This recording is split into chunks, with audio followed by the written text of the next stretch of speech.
second act after pulling himself out of bankruptcy. Joining us right now is the real-life Jerry Maguire, Steinberg Sports Entertainment CEO, Leigh Steinberg. Leigh, it's great to see you. Thanks so much for joining us.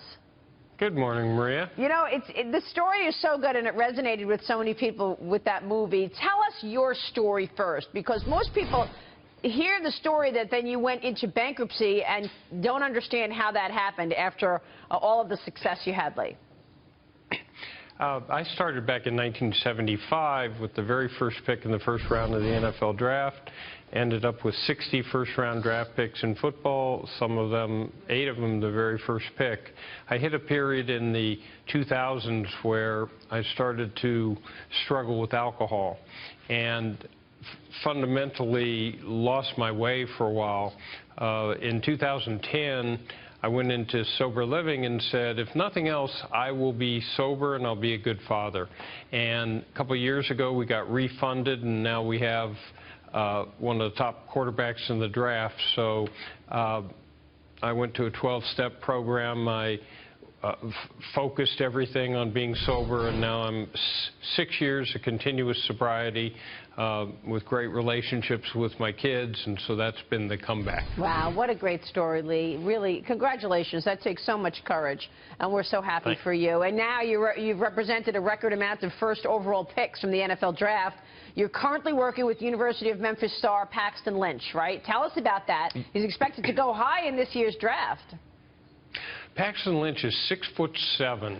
He's enormous with an incredibly strong arm, but he's athletic. He can get outside the pocket. And today in football, it's so quarterback-centric that every team needs a franchise quarterback, and Paxton's all that. Great family, great character, natural leader, and he's probably got the highest upside of any quarterback in the draft, and he'll go somewhere in the first round. Scouting is in full session. He just had pro scouting day, and now he's interacting with teams for the next couple weeks, and then they'll draft at the end of the month. Leigh, where do you think he goes? And also, how many clients are you representing now? Are you trying to keep your list pretty tight?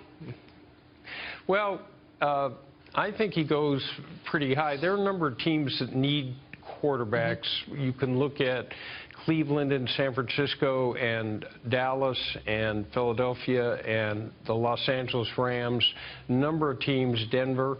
We're building the way I always did, which is athletes who are role models, who will go back and retrace their roots to the high school, college, and professional community and set up programs that help the quality of life. And so I have 5 clients in this year's draft, and we'll build into the other sports as time goes on. You know what theme we've covered a lot on this program is how so many sports athletes do really well, and they get this great success, and then they lose it all so quickly, Leigh. You've obviously seen that as well along the years. Not a lot with our clients, because we plan very strenuously for second career. So two of the players, for example, are minority owners of NFL teams. So a lot of it, Maria, is planning and making sure that from the very beginning, someone is looking at their skills that are not athletic. Leigh, speaking of quarterbacks, have you reached out, given your struggle and recovery and working a program all these years, have you reached out to Johnny Manziel at all, given his very public struggle with, well, with life right now? In that situation, I've always thought that it's much more about saving his life than resurrecting his football career. I meant in terms of his life, actually. Yeah. I didn't mean in terms of his career. Right. So I think that he never called me, and I was unable to reach out to him. He actually selected another agent. His first agent left him. But what he's got to do first is, if he has a problem with substance abuse and he went into rehab, to address that first and put that above everything else. And so when I went back to try to deal with my drinking problem, sobriety was first and everything. And after that, I knew I would be able to get back to a career, but nothing's more important than committing yourself to a 12-step program with a unique fellowship. Of course. Jack Otter, real quick.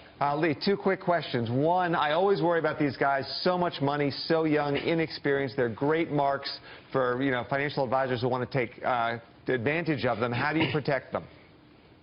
The NFLPA, the Players Association, now screens those financial planners, and they do in other sports. So I'm only able to recommend someone from that list, and they are scrutinized to try to avoid what you're talking about. Actually, some of my clients are so aware of those stories that they could be the all-penurious first team. Wow. Leigh, great to see you. Thank you so much for joining us this morning. My pleasure. You had us at hello. Leigh Steinberg. We'll be right back.